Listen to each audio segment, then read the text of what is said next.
ท่านสาธุชนทั้งหลายต่อไปนี้จะเป็นการสวดมนต์เจริญจิตภาวนาในบทอิติปิโส108ซึ่งเป็นบทที่โบราณอาจารย์ทั้งหลายได้กล่าวไว้ว่าเป็นพระคาถาที่มีอานุภาพมากที่สุดกว่าพระคาถาทั้งปวงที่ถือได้ว่าเป็นคาถาธงชัยภาวนาเป็นการสวดสรรเสริญพระพุทธคุณเพื่อถวายพระพรแด่พระพุทธเจ้าเสมือนเป็นปฐมบทแห่งการบูชาคุณทั้งนี้ก็เพื่ออ้างถึงอำนาจแห่งพระพุทธคุณหรือพระพุทธบารมีได้ช่วยคุ้มครองรักษาป้องกันเหตุเพศภัยต่างๆและเสริมเดชอำนาจบารมีสติปัญญาให้แก่ตนเองเป็นที่รักใคร่เมตตาจากมนุษย์และเทวดาทั้งหลายตลอดทั้งเพื่อให้เกิดความเป็นสิริมงคลแก่ชีวิตและเกิดความเจริญรุ่งเรืองในหน้าที่กิจการงานของตน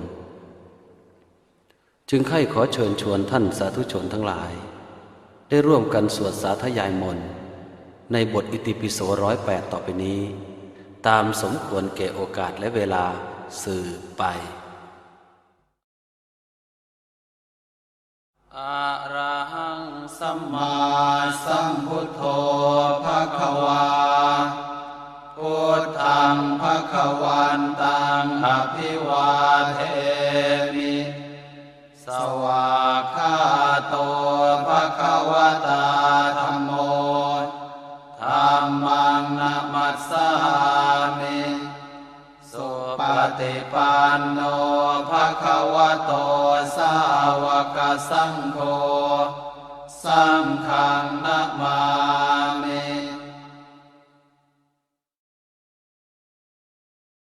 นะโมตัสสะภะคะวะโตอะระหะโตสัมมาสัมพุทธัสสะนะโมตัสสะภะคะวะโตอะระหะโตสัมมาสัมพุทธัสสะนะโมตัสสะภะคะวะโต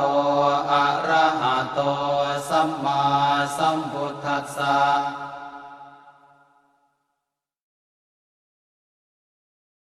อิติปิโสภะคะวะอะระหังสัมมาสัมพุทโธเวชชาจารณะสัมปันโนสุขโตโลกวิทูอนุตตโรปุริสธรรมสารถิสัทธาเทวมนุสสานังพุทโธภะคะวาติสวากขาโตภะคะวตาธัมโมสันเทติโกอากาลิโกเอหิปัสสิโกโอปานายิโกปัจจัตตังเวทิตาโพเวนโยเหติสุปฏิปันโนภะคะวะโตสาวกสังโฆอุชุปฏิปันโนภะคะวะโตสาวกสังโฆญายปฏิปันโนภะคะวะโตสาวกสังโฆสามีจิปฏิปันโนภะคะวะโตสาวกสังโฆยะติทางจัตตาริปุริสยุคานิอัตถปุริสปุคคลาเอสะภะคะวะโตสาวกสังโฆอาหุนายโยปาหุนายโยทักขินายโยอัญชลิกรณิโยอนุตตรังปุญญาเขตังโลกาสสติ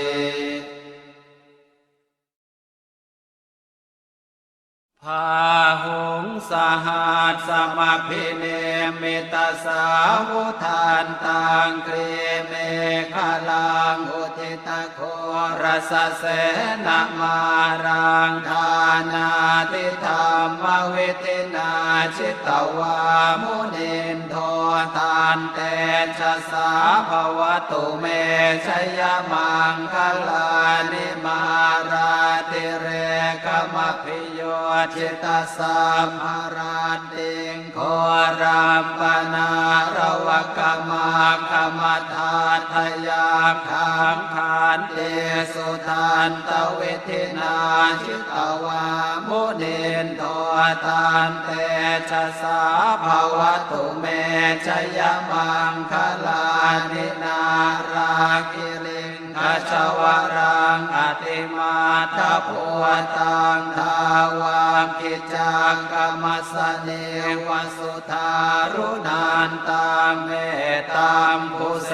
กวิทินาชิตวามุนินโทตันเตชะสาภวตุเมชยมังคลานิโอเก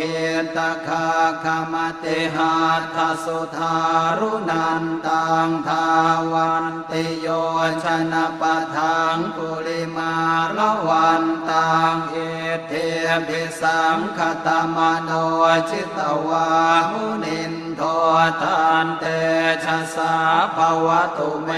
ชยมังคลานิการตวานากาธมุทารังอิวะคาภินิยาเจนจายโทนทวจนังชนกายมาเทสันเตนะโสมเวทินาชิตวามุนินโทตันเตชะสาภวตุเมชยมังคลานิสัจจังวิหายมติสัจจกวาทะเกตุงวาทาภิโรปิตมนังอติอันทภูตังปัญญาปเทปัจจลิโตชิตวามุนินโทตันเตชะสาภวตุเมชยมังคลานินันโทปนันทปุชคังวิพุทังมหิตเทงปุณเตนะเทระปุชเคนะธรรมาปยันโตเยโทปเทสวิเทนาชิตวามุนินโทตันเตชะสาภวตุเมชยมังคลาเนโทคาหะเทเทปุชเคนะสุทัตถหาทังพระมังวิสุทธิจุติเมธิภกาภิธานังญาณาคเทนะเวเทนาชิตวามุนินโทตันเตชะสาภวตุเมชยมังคลานิเอตาภิกขุทชยมังคลาอัตถคาทายโยวาจโนทินะทิเนสารเตมตันเทหิตวานะเนกวิวิธานิจุปันทวานิโมกขังสุขังอธิคามายนโรสปัญโย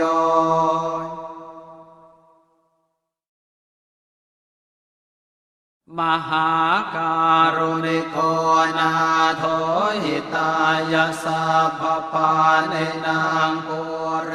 ตวาปารเมสัพพปะโต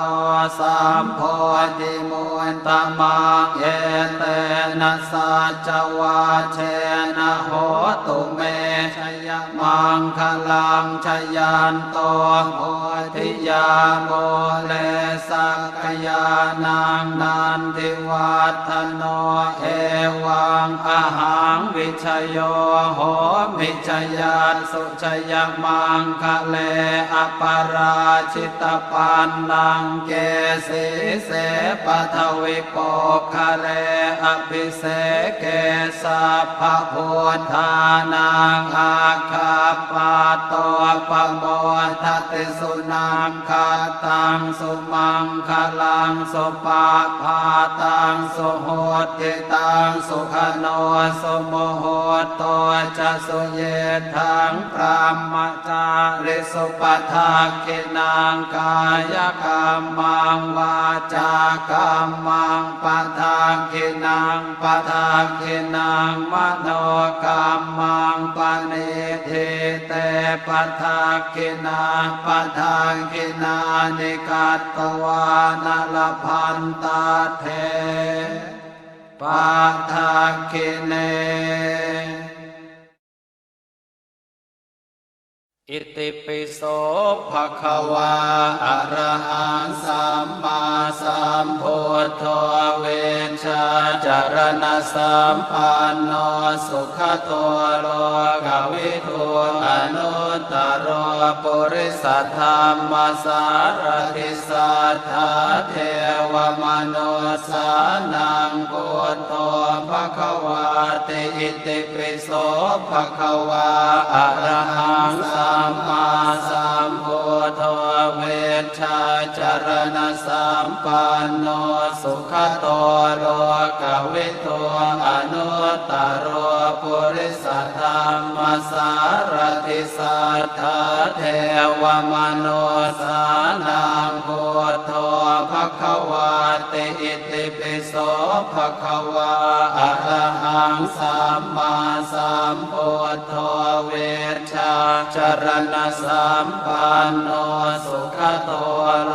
กวิทูอนุตตรปุริสธรรมสารติสัทธาเทวมนุสสานังพุทโธภะคะวาติอิติปิโส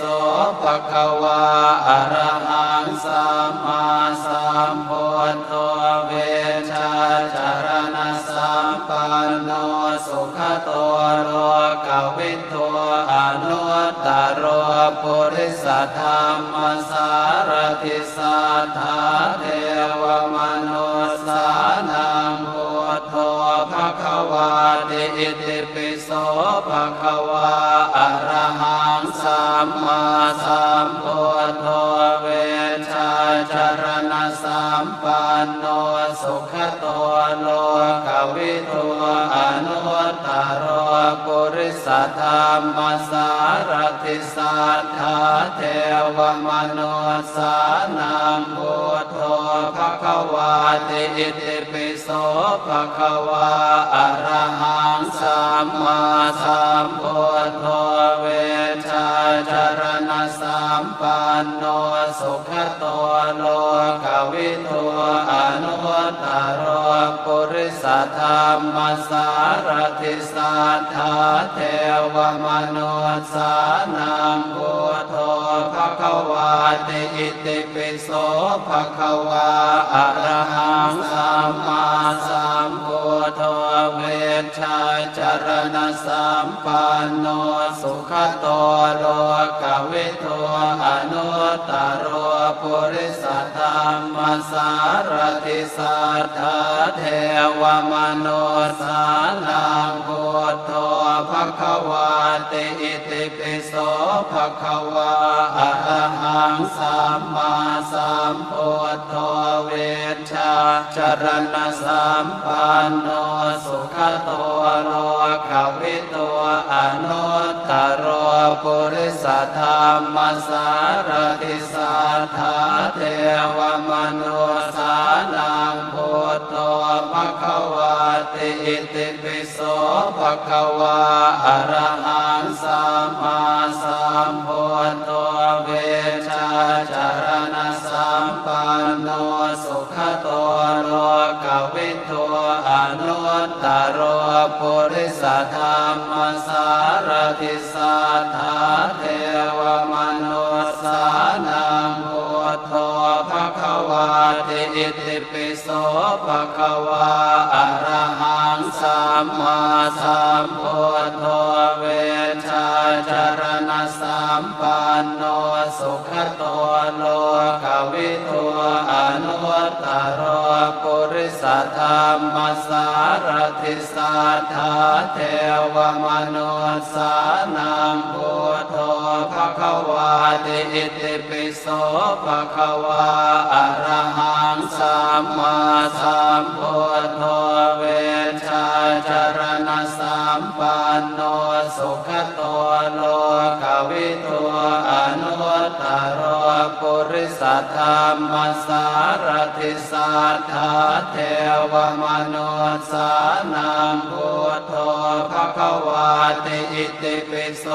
ภะคะวาอะระหังสัมมาสัมพุทโธเวชชาจา รณะสัมปันโนสุขโตโลกวิทูอนุตตรโรปุริสธรรมสารติสัทธาเทวมนุสสานังพุทโธภควาติอิติปิโสภควาอะระหังสัมมาสัมพุทโธเวชชาจรณะสัมปันโนสุขโตโลกวิทูอนุตตรโรปุริสธรรมสารติสัทธาเทวมนุสสานังพุทโธภควาติอิติปิโสภควาอะระหังสัมมาสัมพุทโธเวชชาจรณะสัมปันโนสุขโตโลกวิทูอนุตตรโรปุริสธรรมสารติสัทธาเทวมนุสสานังพุทโธภควาติอิติปิโสภควาอะระหังสัมมาสัมพุทโธเวชชาจรณะสัมปันโนสุขโตโลกวิทูอนุตตรโรปุริสธรรมสารติสัทธาเทวมนุสสานังพุทโธภควาติอิติปิโสภควาอะระหังสัมมาสัมพุทโธเวชชาจรณะสัมปันโนสุขโตโลกวิทูอนุตตรโรปุริสธรรมสารติสัทธาเทวมนุสสานังพุทโธภควาติอิติปิโสภควาอะระหังสัมมาสัมพุทโธเวชชาจรณะสัมปันโนสุขโตโลกวิทูอนุตตรโรปุริสธรรมสารติสัทธาเทวมนุสสานังพุทโธภควาติอิติปิโสภควาอะระหังสัมมาสัมพุทโธเวชชาจรณะสัมปันโนสุขโตโลกวิทูอนุตตรโรปุริสธรรมสารติสัทธาเทวมนุสสานังพุทโธภควาติอิติปิโสภควาอะระหังสัมมาสัมพุทโธเวชชาจรณะสัมปันโนสุขโตโลกวิทูอนุตตรโรปุริสธรรมสารติสัทธาเทวมนุสสานังพุทโธภควาติอิติปิโสภควาอะระหังสัมมาสัมพุทโธเวชชาจรณะสัมปันโนสุขโตโลกวิทูอนุตตรโรปุริสธรรมสารติสัทธาเทวมนุสสานังพุทโธภควาติอิติปิโสภควาอะระหังสัมมาสัมพุทโธ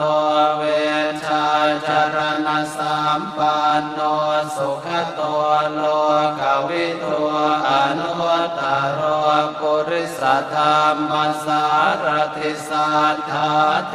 วมนุสสานังพุทโธภควาติอิติปิโสภควาอะระหังสัมมาสัมพุทโธเวชชาจรณะสัมปันโนสุขโตโลกวิทูอนุตตรโรปุริสธรรมสารติสัทธาเทวมนุสสานังพุทโธภควาติอิติปิโสภควาอะระหังสัมมาสัมพุทโธเวช ชาจารณะสัมปันโนสุขโตโลกวิโตอนุตตรปุริสธรรมสารติสัทธาเทวมนุสานังพุทโธภควาติอิติปิโสภควาอะระหังสัมมาสัมพุทโธเวชชาจารณะสัมปันโนสุขโตโลกวิโตอนุตตร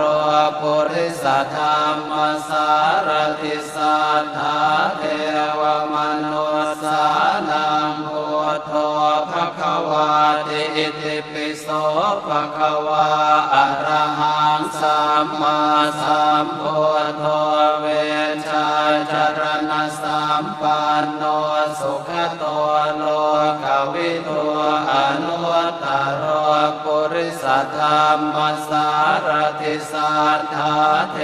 วมนุสานังพุทโธภควาติอิติปิโสภควาอะระหังสัมมาสัมพุทโธเวชชาจารณะสัมปันโนสุขโตโลกวิโตอนุตตร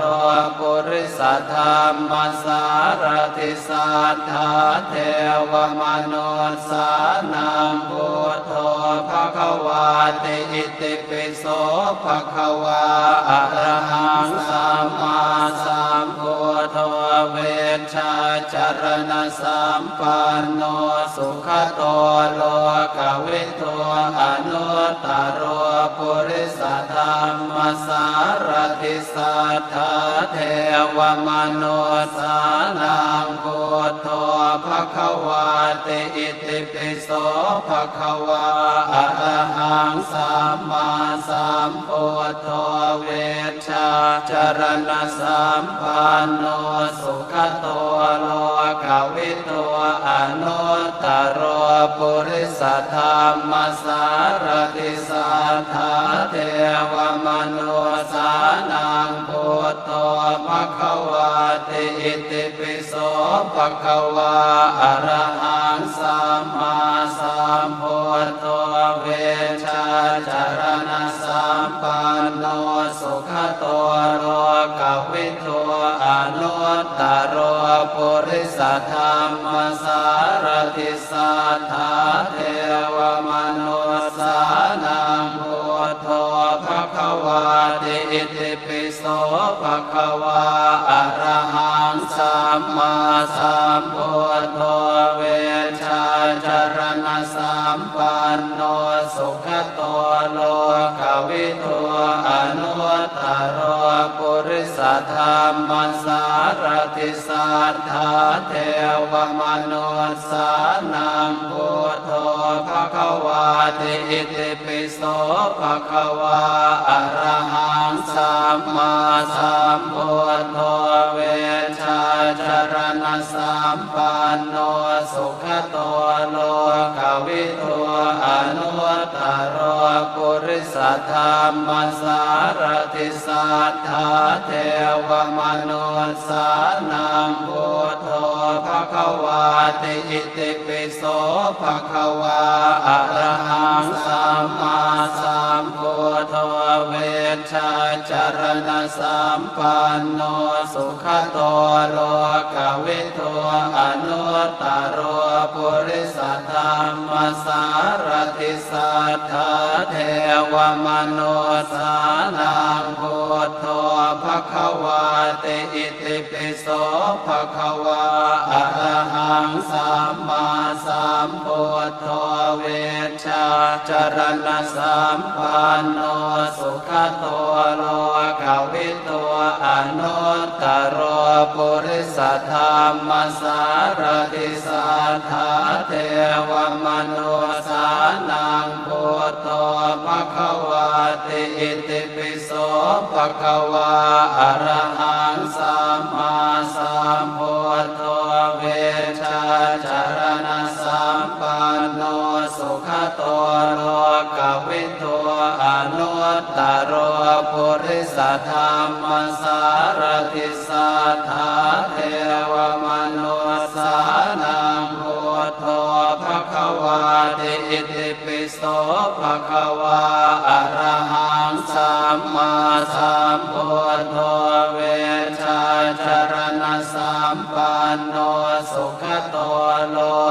วิโตอนุตตรปุริสธรรมสารติสัทธาเทวมนุสสานังพุทโธภควาติอิติปิโสภควาอะระหังสัมมาสัมพุทโธเวชาจารณะสัมปันโนสุขโตโลกวิทูอนุตตรปุริสธรรมสารติสัทธาเทวมนุสสานังพุทโธภควาติอิติปิโสภควาอะระหังสัมมาสัมพุทโธเวชาจารณะสัมปันโนสุขโตโลกวิทูอนุตตรปุริสธรรมสารติสัทธาเทวมนุสสานังพุทโธภควาติอิติปิโสภควาอะระหังสัมมาสัมพุทโธเวชาจารณะสัมปันโนสุขโตโลกวิทูอนุตตรปุริสธรรมสารติสัทธาเทวมนุสสานังพุทโธภควาติอิติปิโสภควาอะระหังสัมมาสัมพุทโธเวชาจารณะสัมปันโนสุขโตโลกวิทูอนุตตรปุริสธรรมสารติสัทธาเทวมนุสสานังพุทโธภควาติอิติปิโสภควาอะระหังสัมมาสัมพุทโธเวชาจารณะสัมปันโนสุขโตโลกวิทูอนุตตรปุริสธรรมสารติสัทธาเทวมนุสสานังพุทโธภควาติอิติปิโสภควาอะระหังสัมมาสัมพุทโธเวชาจารณะสัมปันโนสุขโตโลกวิทูอนุตตรปุริสธรรมสารติสัทธาเทวมนุสสานังพุทโธภควาติอิติปิโสภควาอะระหังสัมมาสัมพุทโธเวชาจารณะสัมปันโนสุขโตโลกวิทูอนุตตรปุริสธรรมสารติสัทธาเทวมนุสสานังพุทโธภควาติอิติปิโสภควาอะระหังสัมมาสัมพุทโธเวชาจารณะสัมปันโนสุขโตโลกวิทูอนุตตรปุริสธรรมสารติสัทธาเทวมนุสสานังพุทโธภควาติอิติปิโสภควาอะระหังสัมมาสัมพุทโธเวชาจารณะสัมปันโนสุขโตโลกวิทูอนุตตรปุริสธรรมสารติสัทธาเทวมนุสสานังพุทโธภควาติอิติปิโสภควาอะระหังสัมมาสัมพุทโธเวชาจารณะสัมปันโนสุขโตโลกวิทูอนุตตรปุริสธรรมสารติสัทธาเทวมนุสสานังพุทโธภควาติอิติปิโสภควาอะระหังสัมมาสัมพุทโธเวชาจารณะสัมปันโนสุขโตโลกวิทูอนุตตรปุริสธรรมสารติสัทธาเทวมนุสสานังพุทโธภค วาติอิติปิโสภะคะวาอะระหังสัมมาสัมพุทโธเวชชาจารณะสัมปันโนสุขโตโลกวิทูอนุตตรปุริสธรรมสารติสัทธาเทวมนุสานังพุทโธภะคะวาติอิติปิโสภะคะวาอะระหังสัมมาสัมพุทโธเวชชาจารณะสัมปันโนสุขโตโลกวิทูอนุตตรปุริสธรรมสารติสัทธาเทวมนุสานังพุทโธภะคะวาติอิติปิโสภะคะวาอะระหังสัมมาสัมพุทโธเวชชาจารณะสัมปันโนสุขโตโลกวิทูอนุตตรปุริสธรรมสารติสัทธาเทวมนุสานังพุทโธภะคะวาติอิติปิโสภะคะวาอะระหังสัมมาสัมพุทโธเวชชาจารณะสัมปันโนสุขโตโลกวิทูอนุตตรปุริสธรรมสารติสัทธาเทวมนุสานังพุทโธภะคะวาติอิติปิโสภะคะวาอะระหังสัมมาสัมพุทโธเวชชาจารณะสัมปันโนสุขโตโลกวิทูอนุตตร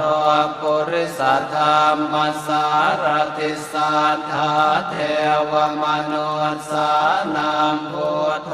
ภะคะวาติอิติปิโสภะคะวาอะระหังสัมมาสัมพุทโธเวชชาจารณะสัมปันโนสุขโตโลกวิทูอนุตตรปุริสธรรมสารติสัทธาเทวมนุสานังพุทโธภะคะวาติอิติปิโสภะคะวาอะระหังสัมมาสัมพุทโธเวชชาจารณะสัมปันโนสุขโตโลกวิทูอนุตตรปุริสธรรมสารติสัทธาเท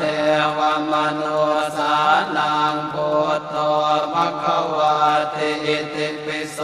ภะคะวาอะระหังสัมมาสัมพุทโธเวชชาจารณะสัมปันโนสุขโตโลกวิทูอนุตตรปุริสธรรมสารติสัทธาเทวมนุสานังพุทโธภะคะวาติอิติปิโสภะคะวาอะระหังสัมมาสัมพุทโธเวชชาจารณะสัมปันโนสุขโตโลกวิทูอนุตตรปุริสธรรมสารติสัทธาเทวมนุสานังพุทโธภะคะวาติอิติปิโสภะคะวาอะระหังสัมมาสัมพุทโธเวชชาจารณะสัมปันโนสุขโตโลกวิทูอนุตตรปุริสธรรมสารติสัทธาเทวมนุสานังพุทโธภะคะวาติอิติปิโสภะคะวาอะระหังสัมมาสัมพุทโธเวชชาจารณะสัมปันโนสุขโตโลกวิทูอนุตตรปุริสธรรมสารติสัทธาเทวมนุสานังพุทโธภะคะวาติอิติปิโส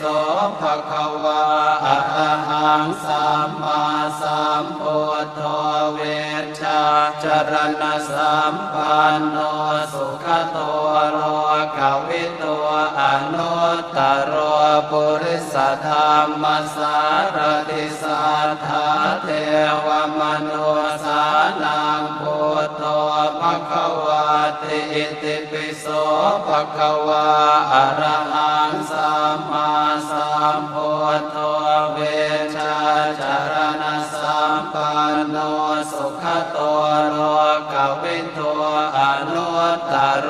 ปุริสธรรมสารติสัทธาเทวมนุสานังพุทโธภควาติอิติปิโส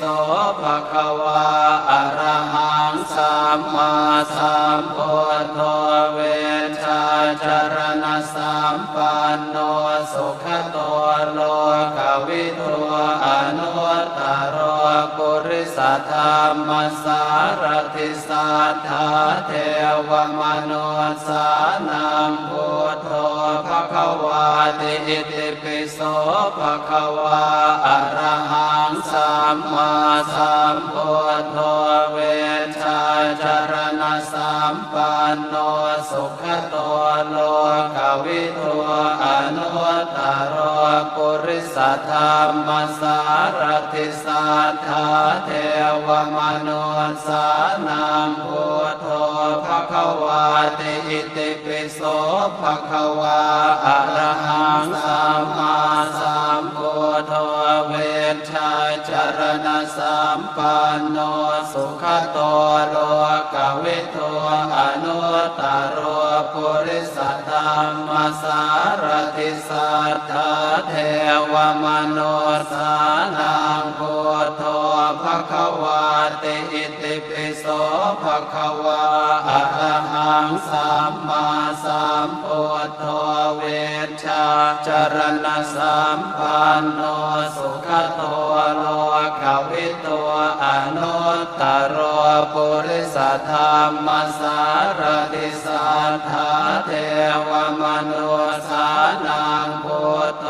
ภควาติอิติปิโสภควาอะระหังสัมมาสัมพุทโธเวชาจารณะสัมปันโนสุขโตโลกวิทูอนุตตรปุริสธรรมสารติสัทธาเทวมนุสานังพุทโธภควาติอิติปิโสภควาอะระหังสัมมาสัมพุทโธเวชาจารณะสัมปันโนสุขโตโลกวิทูอนุตตรปุริสธรรมสารติสัทธาเทวมนุสานังพุทโธภควาติอิติปิโสภควาอะระหังสัมมาสัมพุทโธเวชาจารณะสัมปันโนสุขโตโลกวิทูอนุตตรปุริสธรรมสารติสัทธาเทวมนุสานังพุทโธภควาติอิติปิโสภควาอะระหังสัมมาสัมพุทโธเวชาจารณะสัมปันโน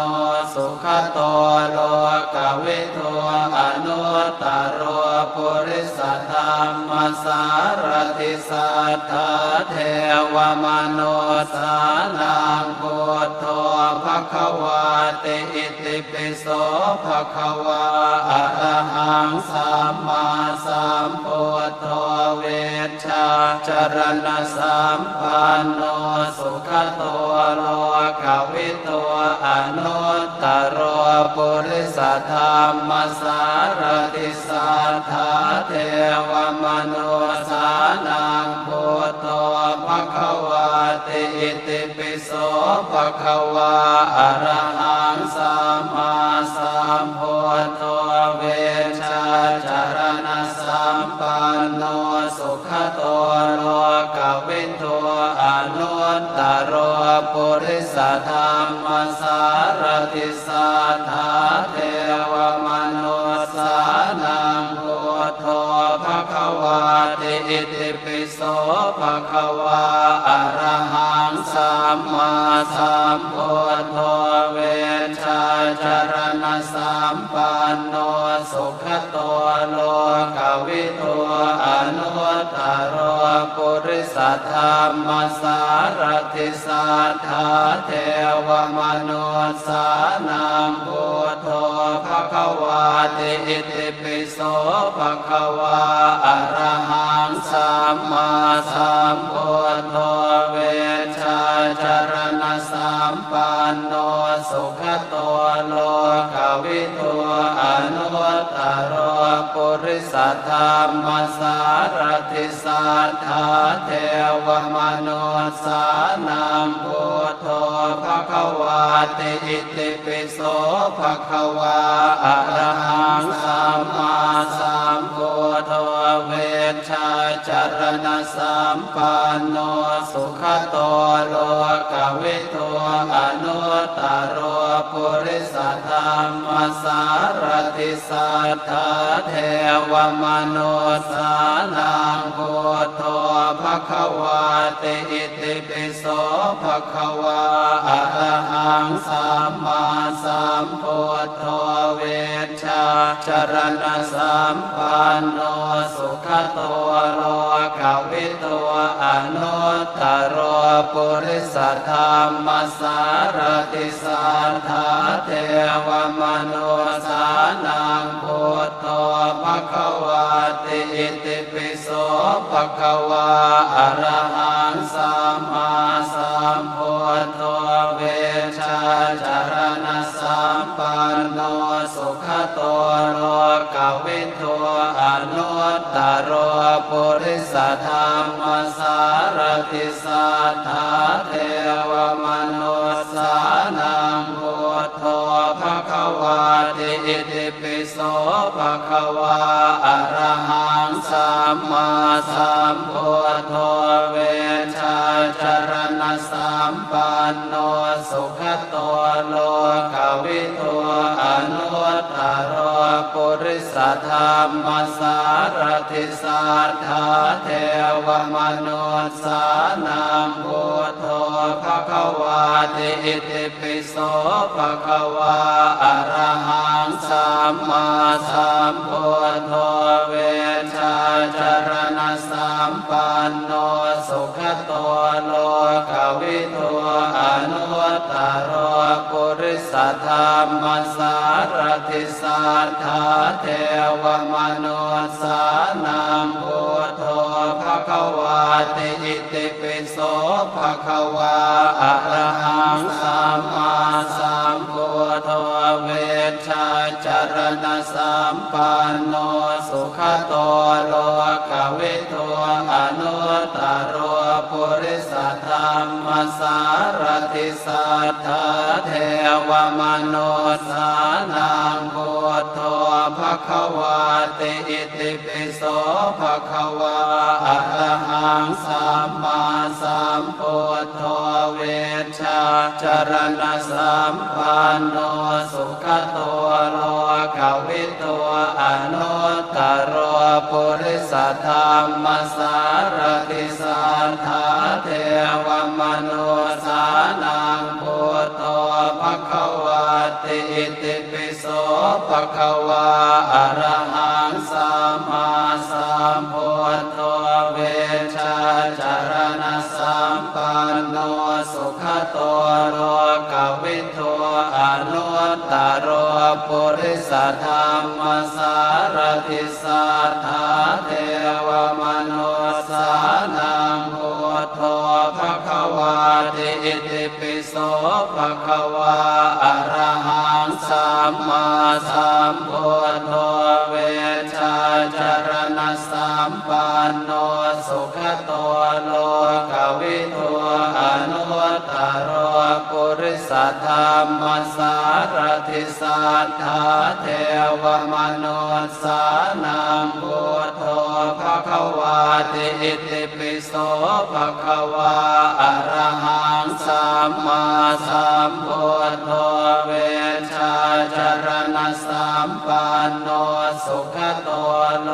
กวิทูอนุต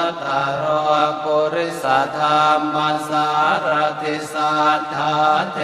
วมนุสสานังพุทโธ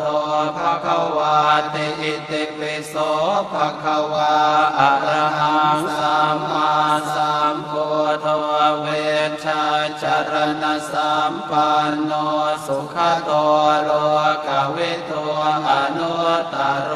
ปุริสธรรมสารติสัทธาเทวมนุสสานังพุทโธภควาติอิติปิโสภควาอะระหังสัมมาสัมพุทโธเวชชาจารณะสัมปันโนสุขโตโลกวิทูอนุตตรปุริสธรรมสารติสัทธาเทวมนุสสานังพุทโธภควาติอิติปิโสภควาอะระหังสัมมาสัมพุทโธเวชชาจารณะสัมปันโนสุขโตโลกวิทูอนุตตรปุริสธรรมสารติสัทธาเทวมนุสสานังพุทโธภควาติอิติปิโสภควาอะระหังสัมมาสัมพุทโธเวชชาจารณะสัมปันโนสุขโตโลกวิทูอนุตตรปุริสธรรมสารติสัทธาเทวมนุสสานังพุทโธภควาติอิติปิโสภควาอะระหังสัมมาสัมพุทโธเวชชาจารณะสัมปันโน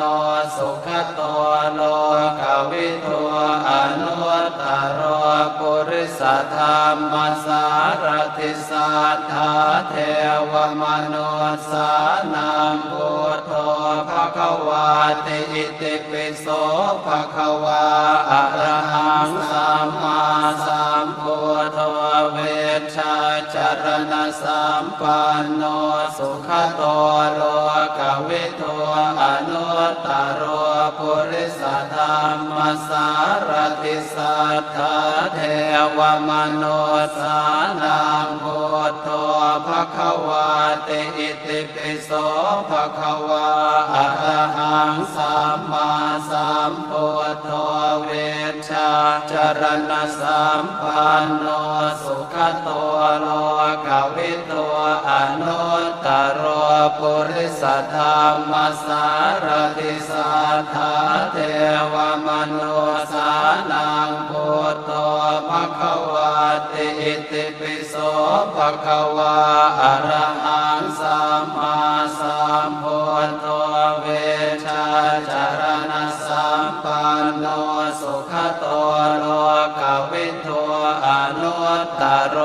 ปุริสธรรมสารติสัทธาเทวมนุสสานังพุทโธภควาติอิติปิโสภควาอะระหังสัมมาสัมพุทโธเวชชาจารณะสัมปันโนสุขโตโลกวิทูอนุตตรปุริสธรรมสารติสัทธาเทวมนุสสานังพุทโธภควาติอิติปิโสภควาอะระหังสัมมาสัมพุทโธเวชชาจารณะสัมปันโนสุขโตโลกวิทูอนุตตรปุริสธรรมสารติสัทธาเทวมนุสสานังพุทโธภควาติอิติปิโสภควาอะระหังสัมมาสัมพุทโธเวช ชชาจารณสัมปันโนสุขโตโลกวิทูอนุตตรโรปุริสธรรมสารติสัทธาเทวมนุสสานังพุทโธภควาติอิติปิโสภควาอะระหังสัมมาสัมพุทโธเวชชาจารณสัมปันโนสุขโตโลกวิทูอนุตตรโรปุริสธรรมสารติสัทธาเทวมนุสสานังพุทโธภควาติอิติปิโสภควาอะระหังสัมมาสัมพุทโธเวชชาจารณสัมปันโนสุขโตโลกวิทูอนุตตรโรปุริสธรรมสารติสัทธาเทวมนุสสานังพุทโธภควาติอิติปิโสภควาอะระหังสัมมาสัมพุทโธเวชชาจารณสัมปันโนสุขโตโลกวิทูอนุตตรโรปุริสธรรมสารติสัทธาเทวมนุสสานังพุทโธภควาติอิติปิโสภควาอะระหังสัมมาสัมพุทโธเวชชาจารณสัมปันโนสุขโตโลกวิทูอนุตตรโรปุริสธรรมสารติสัทธาเทวมนุสสานังพุทโธภควาติอิติปิโสภควาอะระหังสัมมาสัมพุทโธเวชชาจารณสัมปันโนสุขโตโลกวิทูอนุตตรโรปุริสธรรมสารติสัทธาเทวมนุสสานังพุทโธภควาติอิติปิโสภควาอะระหังสัมมาสัมพุทโธเวชชาจารณสัมปันโนสุขโตโลกวิทูอนุตตรโรปุริสธรรมสารติสัทธาเทวมนุสสานังพุทโธภควาติอิติปิโสภควาอะระหังสัมมาสัมพุทโธเวชชาจารณสัมปันโนสุขโตโลกวิทูอนุตตรโรปุริสธรรมสารติสัทธาเทวมนุสสานังพุทโธภควาติอิติปิโสภควาอะระหังสัมมาสัมพุทโธเวชชาจารณสัมปันโนสุขโตโลกวิทูอนุตตรโรปุริสธรรมสารติสัทธาเทวมนุสสานังพุทโธภควาติอิติปิโสภควาอะระหังสัมมาสัมพุทโธเวชชาจารณสัมปันโนสุขโตโลกวิทูอนุตตรโรปุริสธรรมสารติสัทธาเทวมนุสสานังพุทโธภควาติอิติปิโส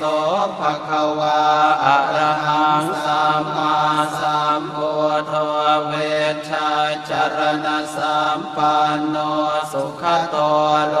กวิทูอนุตตรโรปุริสธรรมสารติสัทธาเทวมนุสสานังพุทโธภควาติอิติปิโส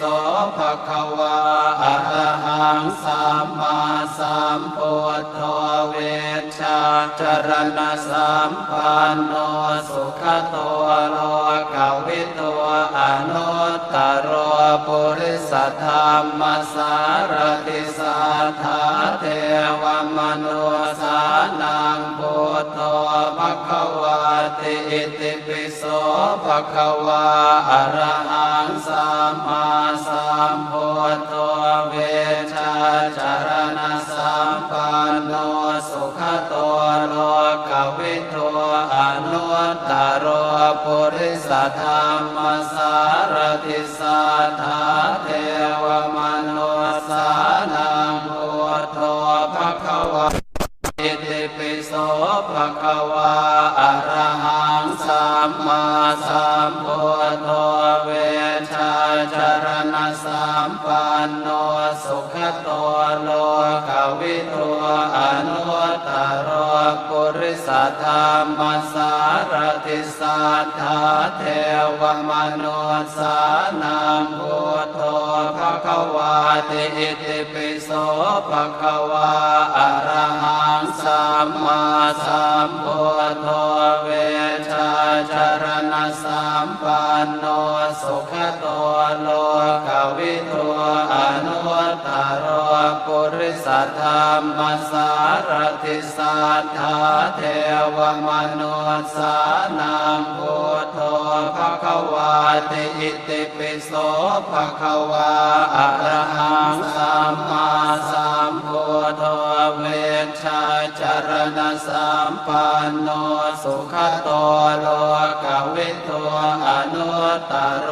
ปุริสธรรมสารติสัทธาเท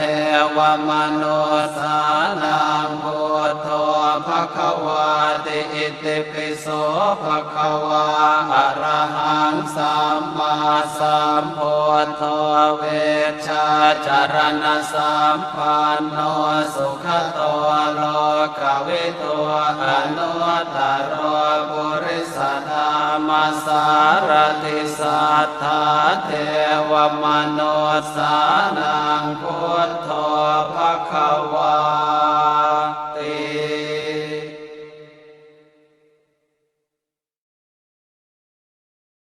ภวตุ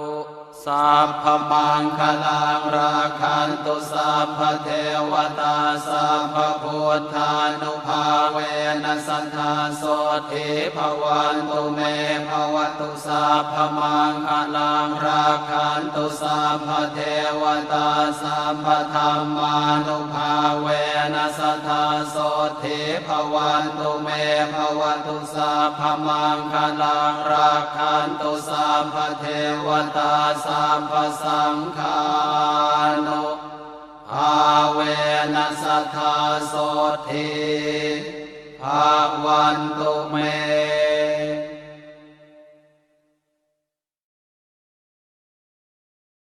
อหังสุขิโตโหมิขอให้ข้าพเจ้าถึงซึ่งความสุขปราศจากความทุกข์ปราศจากเวรภัยปราศจากการพยาบาทเบียดเบียนปราศจากความทุกข์กายทุกข์ใจขอให้มีความสุขกายสุขใจรักษาตนให้พ้นจากทุกภัยทั้งสิ้นเถิดสัพเพสัตตาสุขิตาโหนตุสัตว์ทั้งหลายที่เป็นเพื่อนทุกข์เกิดแก่เจ็บตายด้วยกันทั้งหมดทั้งสิ้นจงเป็นสุขเถิดอย่าได้มีเวรซึ่งกันและกันเลยอย่าได้พยาบาทเบียดเบียนซึ่งกันและกันเลยอย่าได้มีความทุกข์กายทุกข์ใจเลยขอให้มีความสุขกายสุขใจรักษาตนให้พ้นจากทุกภัยทั้งสิ้นเถิดสัพเพสัตตากรรมัสสกาโหนตุสัตว์ทั้งหลายทั้งปวงเป็นผู้มีกรรมเป็นของตนเป็นผู้รับผลของกรรมเป็นผู้มีกรรมเป็นกำเนิดเป็นผู้มีกรรมเป็นเผ่าพันธุ์เป็นผู้มีกรรมเป็นที่พึ่งอาศัยสัตว์ทั้งหลายเหล่าใดจะทำกรรมอันใดไว้ดีหรือชั่วก็ตามสัตว์ทั้งหลายเหล่านั้นจะเป็นผู้รับผลของกรรมนั้นๆอิทังเมปุญญภาคังยาตีนังโหตุสุขิตาโหนตุยาตโยทุกขาปมุญจันตุขอส่วนแห่งบุญนี้จงสำเร็จแก่ญาติทั้งหลายของข้าพเจ้าซึ่งมีมารดาบิดาครูอุปชฌาย์อาจารย์ และท่านผู้มีอุปการะคุณแก่ข้าพเจ้าทั้งหลายเป็นต้นขอให้ท่านทั้งหลายเหล่านั้นจงมีความสุขพ้นจากความทุกข์เถิดอิทังปุญญภาคังสัพพสัตตานังโหตุสุขิตาโหนตุสัพเพสัตตาทุกขาปมุญจันตุขอส่วนแห่งบุญนี้จงสำเร็จแก่สรรพสัตว์ทั้งหลายที่เกิดเป็นชลาภุชะก็ดีที่เกิดเป็นอันทชะก็ดีที่เกิดเป็นสังเสทชะก็ดีและที่เกิดเป็นโอปปาติกะก็ดีมีมนุษย์และเทวดามีเปรตชนและเจ้ากรรมนายเวรเป็นต้นขอให้ท่านทั้งหลายเหล่านั้นจงอนุโมทนาในส่วนแห่งบุญที่ข้าพเจ้าได้อุทิศให้แล้วนี้ท่านทั้งหลายที่มีทุกข์อยู่ขอให้พ้นจากทุกข์ท่านทั้งหลายที่มีสุขอยู่แล้วขอให้มีสุขยิ่งขึ้นไปโดยทั่วทุกท่านทุกตัวตนเทิน